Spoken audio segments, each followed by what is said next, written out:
윤석열식 가짜 경제학 틀렸습니다. 윤석열 대통령은 2024년 예산안 시정연설 다음 날인 어제 재정을 더 늘리면 물가 때문에 서민들이 죽는다 라면서 긴축재정 기조를 계속할 것임을 분명히 했습니다.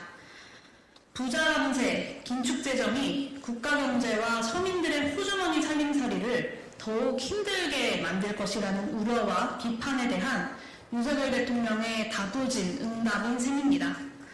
또다시 현실 진단이 이렇게나 다를 수 있다는 점에 놀라울 지경입니다. 한마디로 1% 슈퍼리치 호주머니 걱정 속내를 한마디로 1% 슈퍼리치 호주머니 걱정을 하고 서민 물가고 걱정 코스프레를 감추겠다는 속셈일 뿐입니다. 오는 2일 통계청 발표 10월 소비자 물가가 전달 3.7%에 이어 3.8%로 큰 폭으로 올랐습니다. 한국은행이 높은 기준금리로 긴축 통화정책을 유지해왔고 정부의 긴축재정도 계속됐음에도 불구하고 그렇습니다. 재정대출 축소가 물가 인상 압력을 줄이는 데 기여하기 어렵다는 반증입니다. 물가에 영향을 미치는 요인은 너무 많기 때문입니다. 근 2년 가까이 우리나라 물가 상승의 주요 원인이 코로나 경제위기 시기에도 주요국 가운데 가장 낮은 수준을 유지했던 재정대출입니까? 아닙니다. 윤석열 대통령이 지난 10월 31일 2024년 예산안 통과 협력 요청 국회 시정연설에서 거론한 대외 여건 때문이라는 것은 세상이 다 알고 있습니다. 러시아 우크라이나 전쟁으로 인한 국제 에너지 가격의 상승, 글로벌 공급망 교란으로 인한 원자재 가격의 상승은 수입 물가를 올렸고 여기에 환율 상승까지 겹쳐졌습니다. 물가 인상의 주 원인이 국민경제 외부에 있다는 것은 사실상 합의된 결론입니다. 재정대출 확대가 현 국면의 물가 인상 주요 요인이 아니라는 것 정도는 윤석열 대통령이 동의해야 합리적이고 생산적인 토론도 가능하지 않겠습니까? 무엇보다 저는 서민 물가고 걱정하는 척하면서 긴축의 정당성을 강변하는 윤석열 정부의 이중적 태도를 지적하고 싶습니다. 윤석열 정부는 2022년 말 법인세율 인하와 2023년 K칩스법으로 불리는 조세특례 제한법 개정을 통해서 법인세를 큰 폭으로 인하했습니다. 정부가 포장한 논리는 법인세 감면이 기업 투자를 촉진시킨다는 것이었습니다. 살인적 물가 인상이 진행되는 와중이었습니다. 다른 모든 변수를 중립으로 놓는다면 법인세 인하는 민간 보유 통화의 증가로 물가 인상 요인이 됩니다. 지금 물가 인상이 서민들 죽인다는 윤석열 대통령의 긴축 옹호 논리에 따르면 감세를 해서도 안 됐다는 것입니다. 윤석열 정부의 이율 배반이 더 정확하게 확인되는 것은 시중 통화량을 직접적이고도 큰 규모로 늘린 부동산 대출 확대 정책입니다. 특례 보금자리론과 50년 만기 주택담보대출의 목적이 무엇입니까? 소비자 물가지수에는 반영되지 않지만 서민들에게 가장 살인적인 물가 인상일 수밖에 없는 주택가격의 부양을 목적으로 한 것 아닙니까? 부동산 경기부양책을 펼 때는 서민의 물가고 따위는 안중에도 없던 윤석열 정부가 물가에 큰 영향도 없는 재정지출에서는 왜 갑자기 서민들 걱정이 샘솟았는지 묻고 있는 겁니다. 대기업 부자 감세를 옹호하는 또 다른 논리는 낙수 효과입니다. 추경호 경제부총리는 지난 10월 20일 국회 기획재정위원회 국정감사 자리에서 법인세 인하는 투자에 긍정적이고 1% 더 내렸어야 했다라고 밝혔습니다. 이 말을 비웃듯 10월 말 통계청 발표 산업활동 동향에 따르면 올해 7월에 설비 투자가 8.9% 감소해 2012년 3월 이후에 가장 큰 폭으로 감소했습니다. 정경련이 500대 기업을 대상으로 올해 하반기 대졸 신규 채용 계획을 조사한 결과 48%가 계획이 없다는 것입니다.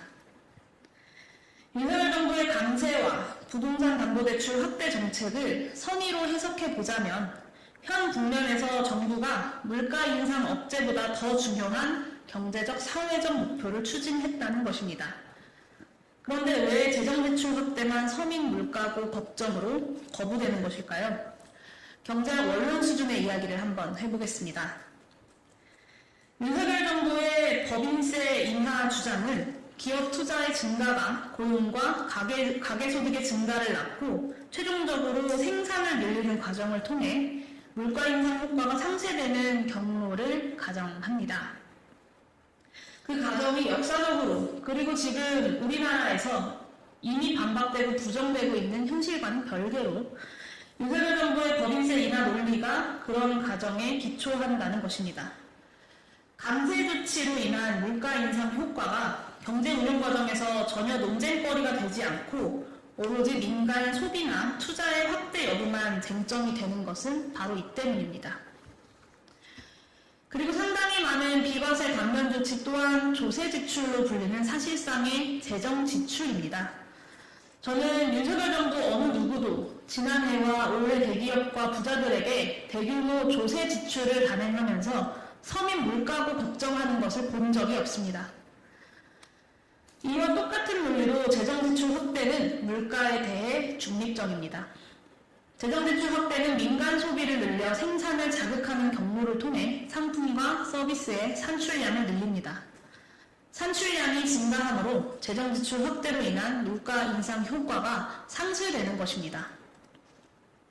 법인세 인하와 마찬가지로 재정지출 확대에서 쟁점이 되는 것은 재정이 어느 정도로 생산량을 늘리는 효과를 갖는지입니다.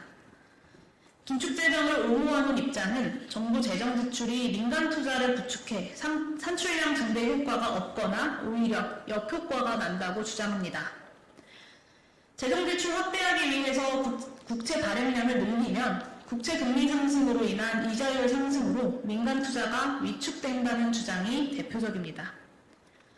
하지만 재정지출을 집행하면 민간 부문의 은행 잔고가 상승하고 이는 은행의 지급준비금을 높여서 단기금리에 대해 하락 압력으로 작용합니다. 경제학적으로 재정지출의 구축 효과를 상쇄하는 효과도 존재한다는 뜻입니다. 다만 재정지출 확대로 인한 생산량 증가는 그 효과가 나타나기까지 일정 정도의 시간이 필요합니다. 비록 주요 요인은 아니더라도 재정지출 확대로 인한 단기적 물가 인상 압력을 완전히 부인할 수는 없습니다. 이를 고려한다면 현 상황에서 재정 확대를 위한 재원은 대기업 부자 감세 철회와 횡재세 같은 증세를 통해서 마련하는 것이 가장 바람직할 것입니다. 이렇게 하는 것조차 시간이 필요하다면 정부가 국채를 발행해 재원을 조달해도 아무 문제가 없을 정도로 우리나라 재정 건전성이 세계에서 가장 우수한 상태라는 점을 다시 한번 환기시켜 드리겠습니다. 정리하겠습니다. 2000년대 이후 한국 경제를 보면 GDP 대비 민간 소비 비율이 계속 하락해온 것이 뚜렷하게 확인이 됩니다. 경제성장 문제만 놓고 보면 유효 수요의 제약이 한국의 저성장 경로를 고착화하는 데 큰 영향을 미치고 있다는 것입니다. 지금은 민간 부문 스스로 이 경로를 바꾸지 못하는 것이 명확해진 상황입니다. 재정이 나서야 할 상황이라는 뜻이기도 합니다. 이런 상식적인 경제 인식을 거부하는 것은 결국 재정정책에서 누구의 이익을 대변할 것인지 윤석열 정부의 의지가 확고하기 때문입니다.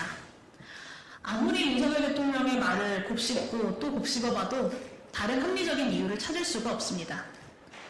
대규모 부자 강세, 부동산 경기 부양책을 펼 때 입 밖으로 내지도 않은 서민 물가고 걱정이 유독 재정지출 문제에서만 등장하는 것은 결국 재정지출의 재분배 효과가 싫은 것 아니겠습니까? 윤석열 대통령이 대다수 국민이 아니라 최상층 부자들의 주머니를 더 걱정하기 때문에 합리적인 토론이 불가능한 지경에 온 것입니다. 국민께도 호소드립니다. 재정 확대해도 물가 인상돼서 아무 효과 없거나 오히려 손해가 난다는 그럴듯한 궤변에 속아서는 안 됩니다.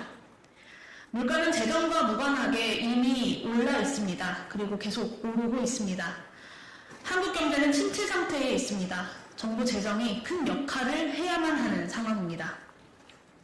또한 재정지출 확대는 그 자체로 불평등을 완화하는 재분배 효과를 갖습니다.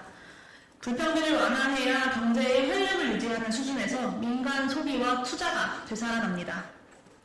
심지어 신자유주의의 천병이었던 IMF조차 이미 수년 전부터 각국의 불평등을 완화하라고 지속적으로 권고하고 주장하고 있는 상황입니다. 재정의 적극적인 역할이야말로 절대 다수의 국민들을 위한 것입니다. 윤석열 대통령의 1% 슈퍼리치만을 위한 서민 코스프레를 국민들께서 호되게 꾸짖어 주십시오. 그리고 국가 경제와 국민들의 호주머니 살림을 살리기 위한 재정의 역할을 국민들께서 함께 요구해 주십시오. 이것으로 기자회견 마치도록 하겠습니다. 감사합니다.